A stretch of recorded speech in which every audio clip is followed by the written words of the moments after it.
Roger, sir!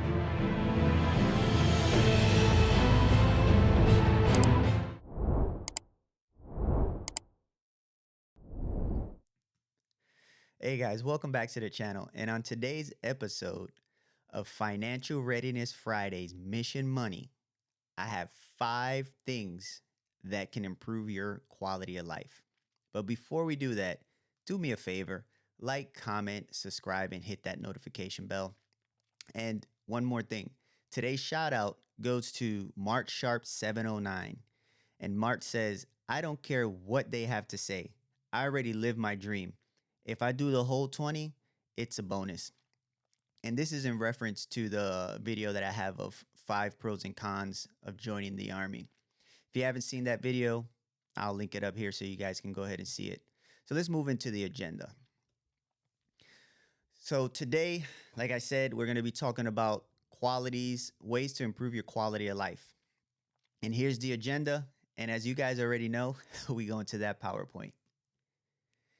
All right. Financial Fridays Mission Money. I love this segment. Okay, first thing you want to do. Tip number 1, avoid making major financial mistakes. And as you can see, I have 6 bullets. The first one, avoid buying dumb shit. All these getting fresh sneaker clothes, cell phones, just stop. Just stop. Nobody really cares. The only one that cares is you.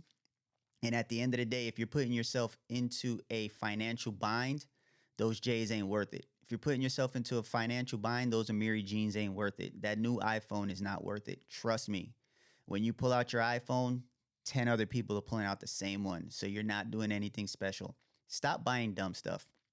The second point is having kids too early. Having kids is not a bad thing. Don't get me wrong. What I'm saying is if you have a kid too early, what it can do is it can reroute your financial priorities. So when you're considering having kids, just understand that things can change. Another thing is dating. Every date that you go on, I don't care if you go to freaking Church's Chicken, Cane's, Wendy's, McDonald's, that's at least $40-$50. So that's not even getting into like an actual date that you're sitting down at a Thai restaurant, at an Indian restaurant. You're taking these people to the famous Nobu or whatever it is. That can go up to $100, $200 easy. And if you got to look at your bank account before you go out that night to take that individual out, you should probably reconsider your dating scheme. So dating, do it sparingly. Another thing is payday loans. Payday loans are the bane of our existence, and it's the payday loan. We are the payday loans number one shark. They love us.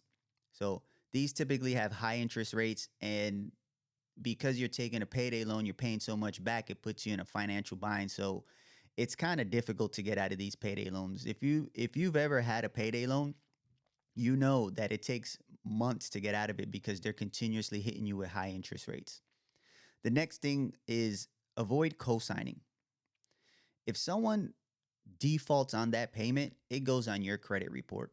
And guess what's going to happen when you get older? You're going to be 30 years old, trying to fix your credit. You're going to be at a 580, 650, and you're out here trying to get a car, you're trying to get a house, and you're not able to get the best interest rates because of that. Next thing is drinking and driving. I can tell you personally, it's not worth it. It's going to cost you, especially here in America, 5 to 10K easily to get out of that, especially if you want to get out of it without it on your record. Stay away from it. That's technically a cash paid car right there. You get a DUI, that's a cash paid car that you're about to get into right now. Court fees, legal fees, what is it called? The lawyers. It's just it's just a headache you don't want to have. Just take an Uber. It's gonna cost you $50, but trust me, going over it between $5,000 and $10,000, I'll take the 50 all day long. Tip number 2, invest into a cash flowing asset. What I mean by that is we're military, we have the VA loan. And what I'm talking about, the VA loan, is because this is what I've done. I've gotten 2 houses and I've put zero down on any of the houses. Right now, I have a tenant in my first one and I live the second one. And when it's time to do it again, I'll probably go conventional this time. But the point is that you're purchasing something that appreciates, right? You can use this debt, which is the good debt, if you will, to gain more assets. So I get this house, and if I want to get a equity loan on it, purchase another house or maybe a duplex or quadruplex, I can do that because I have that option because I have equity in an asset. You buy a car, you get that Hellcat, Scat Pack, all that cool stuff. You can't pull any money out against that. Actually, when you drive it off the lot, you've probably lost like 20, 30, even 40%. Think about it. Like I said, it gains appreciation, which is equity, and it can make you money monthly. If you have a rental, even if you're only making $100 of cash flow, it's still $100 that you didn't have.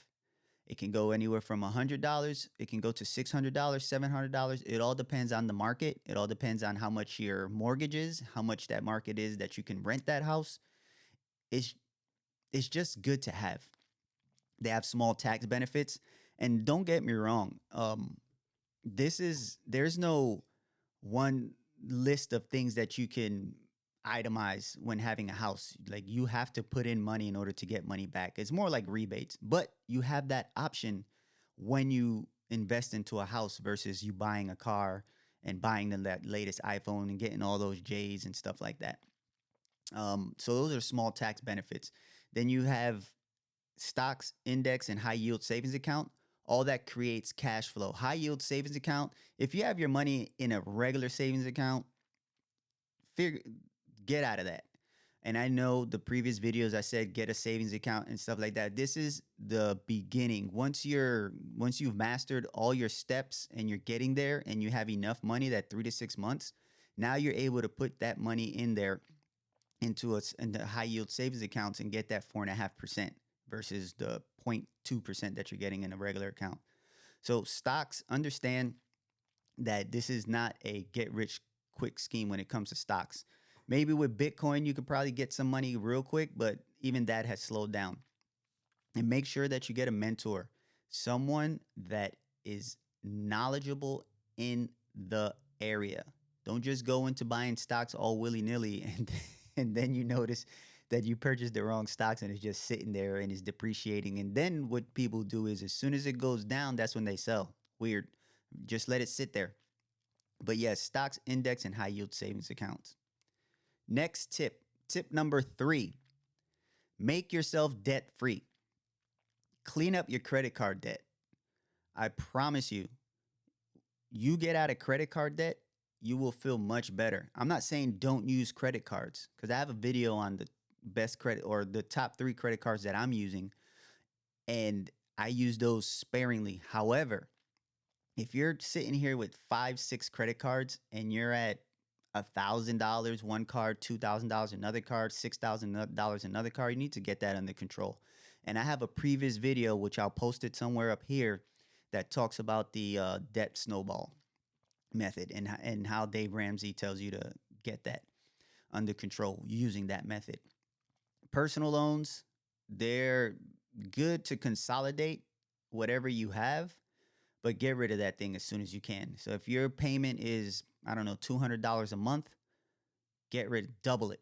So if it's $200 a month for the next 2-3 years, double it so it can get down to a year and a half or 1 year. Car loans, and when I say car loans, I'm not talking about buying your car cash. Don't do that. What I mean is if you have a car loan and it's at 15% interest rate, you want to get rid of that. You want to get rid of that debt. If you have to refinance, if you have to get rid of it and get into another car, whatever you have to do, that interest rate has to come down. If you have anything over 4%, you're you're paying like like four people's interest rate. If you're at 15%, you're paying at least 12 people's interest rate. I promise you. That's how banks are making money with us. So make sure you get rid of that high interest rate. Get you a cash car, drive around with that for a few years until you can get that credit right, and then go get you a loan from a service credit union. I'm sorry, from a credit union with the best interest rate. Let's move into tip number 4, investing in yourself. This is something that I don't think that we do well or we do at all. And I'm just now within the past few years have been getting into this. So you have to have knowledge. Research whatever business idea that you have. When I started this podcast, when I started this YouTube channel, I researched a lot. I anything that I needed for equipment, subjects, whatever it was, I did my research. I Googled, I read books, and I followed the top influencers that are in my field, in my niche, if you will. But at the end of the day, you have to have this knowledge in order to move forward, a base knowledge.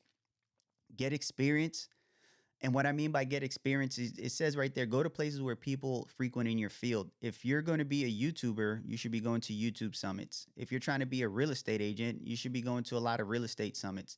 If whatever it is that you're trying to do, if you're trying to open up a food truck, a laundromat, anything, you need to be around those people. And that moves me into the next bullet, which is get a mentor in that space. When you get a mentor in that space, they're gonna they're gonna help you with what you need to do. And going back to my previous statement about when you get a mentor, make sure that they're the top of the line, that you've vetted them, you've checked the reviews, you've checked their website to make sure how many does it go down? Are they only online? Can you ever reach them? These are the things you need to know. And the money that you're gonna spend that you would have spent dining out, going to clubs, getting fresh, buying the latest J's, whatever it is that you typically do, you can spend that wisely on a mentor to further your knowledge and they have experience. So that's tip number 4. Tip number 5. Number 5. Invest in income versus savings. Stop spending more than you make. This is our downfall. I do it. I did it. I'll probably continue to do it. I don't know. But what I do know is that now that I have this knowledge, I'm cognizant of what I do.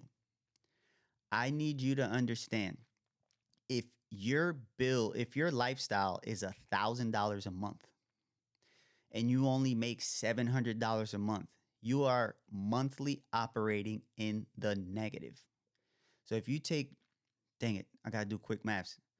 3 times 12, that's 6, 36. You're at $3,600 a year. If I'm wrong, write that in the comments. You're at $3,600 a year that you're going to be in the negative every time if you don't make up that $300. How can you make it up? I don't care. Go drive Uber. Go drive Uber Eats, DoorDash, mow lawns, clean houses. There's so many ways that you can provide services and that you can make money off of it to supplement that. And if you're just breaking even, then that's cool because at least you're not in debt, but you can make more money. So understand that. Live below your means. That's tip number 5. All right, so let's go ahead and wrap it up. I just want you guys to understand that this in no shape or form is the finite method. It's not. It's not at all. Um, it's something that works for me, and I feel that I need to share it with you guys and understand that when it's easy for us to just keep spending money and live in the moment and not worry about the future. But you must understand, just like these rappers are talking about. I said it on my podcast, Lil Baby, Finesse 2 Times, The Baby, when they talk about back end money. They're worried about the back end money. They said, just give me my back end, give me my back end. So you can give me whatever you want up front, but I'm worried about that back end. And it's the same thing in life. You can struggle right now, stack your bread. And then in the back end, when you hit 30, you're my age, 40, you live in life and you're able to provide this information. So, off my soapbox, these were the 5 things that can help you improve your quality of life. If you found this information useful, go ahead and like, comment, and subscribe. If you have any questions, comments, concerns, or you have any ideas, want to be on the show, go ahead and email me at rogersarnt@gmail.com. Follow me on all my social medias. They're all at rogersarnt. And remember, you don't have to embrace the suck if you got the right tools in your ruck. I'm Sarn Cruz, and I'm out. Peace. Roger Sarn!